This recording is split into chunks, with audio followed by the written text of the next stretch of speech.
IT বাড়ির পক্ষ থেকে আপনাদের সবাইকে স্বাগত জানাচ্ছি আজকের বাংলা ভিডিও টিউটোরিয়াল পর্বে। গত পর্বে আমরা নিভো স্লাইডার ইউজ করা দেখেছি এবং আশা করি সবাই আপনারা প্র্যাকটিস করতে পেরেছেন এবং আপনাদের স্লাইডারগুলো কাজ করেছে।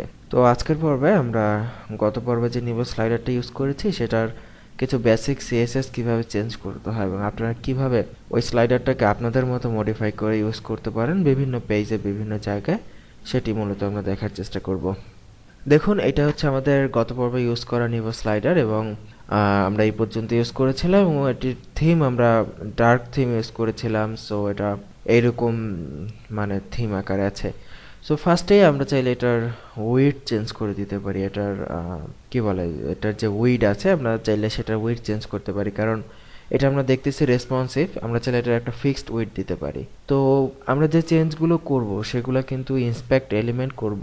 ইন্সপেক্ট এলিমেন্ট করেই কিন্তু আমরা চেঞ্জ করব এবং চেঞ্জ করে সেই চেঞ্জগুলো আমাদের স্টাইলের মধ্যে আমরা অ্যাপ্লাই করব, তাহলে কিন্তু খুব ইজিলি চেঞ্জ করা পসিবল হবে।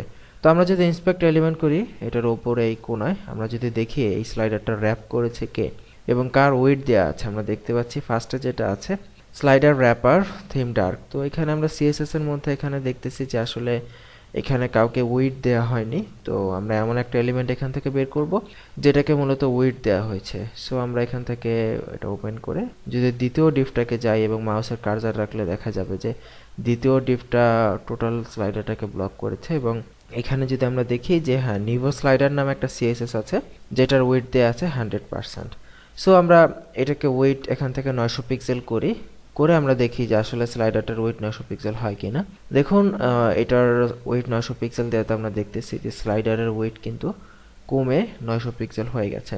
বাট এই যে একটা ব্যাকগ্রাউন্ডে ব্ল্যাক কালার দেওয়া আছে, এই জন্য এটা আসলে বাম থেকে ডানে ব্ল্যাক হয়ে আছে। তো এটা আমরা পরে এডিট করব। তো আমরা আগে এই ওয়েট 900 পিক্সেলটা দিয়ে নেই।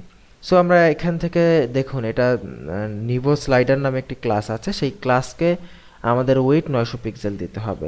সো আমরা এই নামটা এখান থেকে ডুপ্লিকেট করে নিচ্ছি, কপি করে আমরা আমাদের স্টাইল ডট সিএসএস ফাইল, এটা হচ্ছে আমাদের মেইন স্টাইল ফাইল এবং মেইন স্টাইল ফাইলের মধ্যে আমরা যদি নিভো স্লাইডার লিখি এবং ওয়েট 900 পিক্সেল দেই, সেভ করি এবং আউটপুটটা রিফ্রেশ করি, দেখব আমাদের 900 পিক্সেল হয়ে গেছে।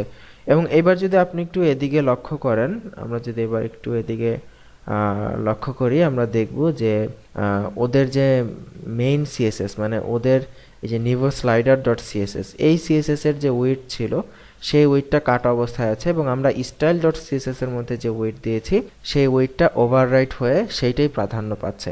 তো এই জন্যই কিন্তু আমরা গত পর্বে বলেছিলাম যে নিভো স্লাইডারের জন্য যে নির্দিষ্ট সিএসএস গুলো আছে সেই সিএসএস গুলো আগে কল করবেন এবং আমাদের স্টাইল ডট সিএসএস কে পরে কল করবেন, যাতে করে পরবর্তীতে আমরা আমাদের সুবিধা মতো কোনো স্টাইল আমরা ওভাররাইট করতে পারি তাদের উপর দিয়ে।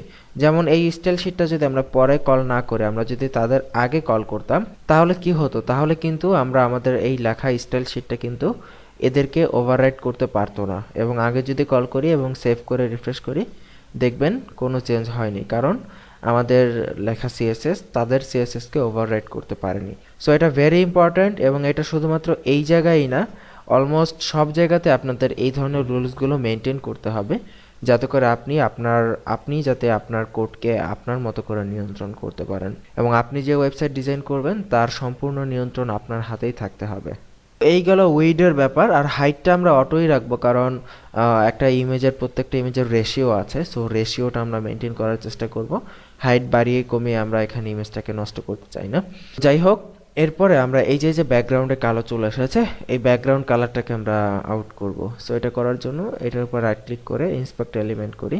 ইন্সপেক্ট এলিমেন্ট করলে দেখবেন সরাসরি আমাদের এই যে ব্যাকগ্রাউন্ড যেখানে আছে সেইখানে আমাদেরকে নিয়ে গেছে এবং এখানে দেখাচ্ছে যে এটা ডার্ক ডট সিএসএস এর 11 নম্বর লাইনে এই কালারটা দেওয়া আছে ব্যাকগ্রাউন্ড ব্ল্যাক। আমরা যদি এখান থেকে ব্যাকগ্রাউন্ড চেঞ্জ করি দেখব টোটাল ব্যাকগ্রাউন্ড চেঞ্জ হয়ে যাচ্ছে। সো আমরা এখান থেকে ব্যাকগ্রাউন্ড ব্ল্যাক না করে আমরা এটাকে যেটা করব ব্যাকগ্রাউন্ড নান করে দিব। তো আমরা এই সিএসএসটাকে এখান থেকে কপি করি, ডাবল ক্লিক করে কপি করে আমরা এখানে নিয়ে যাই, নিয়ে এখন আমরা এটাকে ওভাররাইট করব। সো আমরা এটাকে ওভাররাইট করে দিচ্ছি ব্যাকগ্রাউন্ড নান, সেভ করি এবং আমাদের পেজটা রিফ্রেশ করি, দেখব আমাদের কোনো ব্যাকগ্রাউন্ড নেই এই মুহূর্তে এবং সমস্ত ব্যাকগ্রাউন্ডগুলো আমরা দেখতে পাচ্ছি চলে গেছে। তো এই হচ্ছে দুইটা বিষয়। আরও একটা বিষয় আমরা দেখতে পারি, এখানে দেখতে পারতেছি this is an example of caption. এই ক্যাপশনকে আমরা চাইলে মডিফাই করতে পারি। যদি আমরা ক্যাপশনের উপর রাইট ক্লিক করে ইন্সপেক্ট এলিমেন্ট করি, তাহলে আমরা যে ক্যাপশনের জন্য যে অনেক সিএসএস আছে আমরা দেখতে পাচ্ছি নিভো ক্যাপশন নামে, এই সিএসএসগুলো আমরা মডিফাই করতে পারি। এবং আমরা চাইলে এখানে দেখুন, এখানে ক্যাপশনের লেফট বটম এগুলো দিয়ে ক্যাপশনের অবস্থান নির্ধারণ করা আছে। আমরা যদি বটমটাকে এখান থেকে বাড়াই, দেখবেন যে ক্যাপশনগুলো কিন্তু এখানে দেখুন আচ্ছা চলে গেছে স্লাইডটা, আবার স্লাইডটা আসুক, আমরা কিছু সময় ওয়েট করি। এখন এই যে আমরা যদি এখান থেকে বটম বাড়াই কমাই, দেখবেন ক্যাপশন উপরে নিচে উঠতেছে। তারপরে এখানে আমরা যদি কালার চেঞ্জ করি, রেড দেই, রেড কালার হবে। যদি এখানে হোয়াইট দেই, হোয়াইট কালার হবে। সো আমরা আমাদের এখান থেকে ইচ্ছা মতো যে কোনো কিছু করতে পারি। এখানে আবার উইড দেওয়া আছে 100%, আমরা যদি উইড কমাই তাহলে ক্যাপশনের ওয়েট এভাবে কমে যাবে। আমরা দেখুন এখানে আমরা আমাদের ইচ্ছা মতো ক্যাপশন মডিফাই করতে পারবো।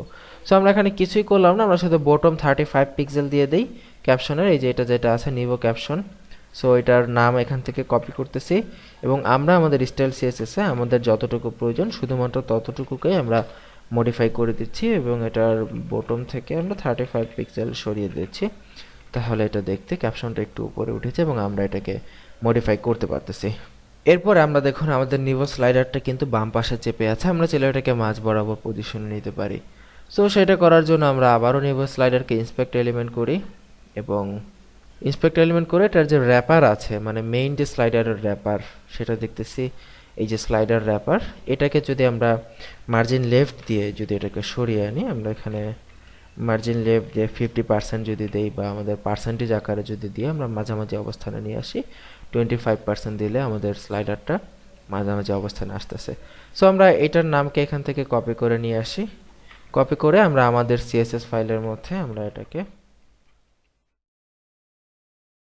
দেখুন মার্জিন লেফট 25%। এখন এটা আমরা যে সিএসএস দিয়েছি সেইটাই সবার উপরে পাচ্ছে স্টাইল ডট সিএসএস থেকে। So this is the way আপনি কিভাবে এডিট করবেন আপনার স্লাইডারকে। আপনি আপনার পার্সোনালি মডিফাই করে আপনি ইচ্ছা মতো আপনার স্লাইডারকে আপনার কন্ট্রোলে রাখতে পারেন এবং এডিট করতে পারেন। সো আশা করি সবাই বুঝতে পেরেছেন এবং অবশ্যই অবশ্যই বাসায় প্র্যাকটিস করে ফেলবেন। এবং আমরা কিন্তু এই নিভো স্লাইডারটি আমরা এই টিউটোরিয়ালের সাথে কিন্তু দিয়ে দিচ্ছি। গত পর্বের সোর্স ফাইল দেখলেই কোড নামে একটি ফোল্ডার বা সোর্স কোড যেটা দেয়া আছে সেখানে দেখলেই আপনি দেখতে পাবেন যে নিভো স্লাইডারটি দেয়া আছে ডাউনলোডেড স্লাইডার নামে একটি ফোল্ডারে। সো আপনারা চাইলে সেখান থেকেও ডিরেক্টলি প্র্যাকটিস করতে পারেন। তো ভালো থাকবেন সবাই, সুস্থ থাকবেন। আজকের পর্ব এই পর্যন্তই, আগামী পর্ব আমন্ত্রণ জানিয়ে এখানে বিদায় নিচ্ছি। আল্লাহ হাফিজ।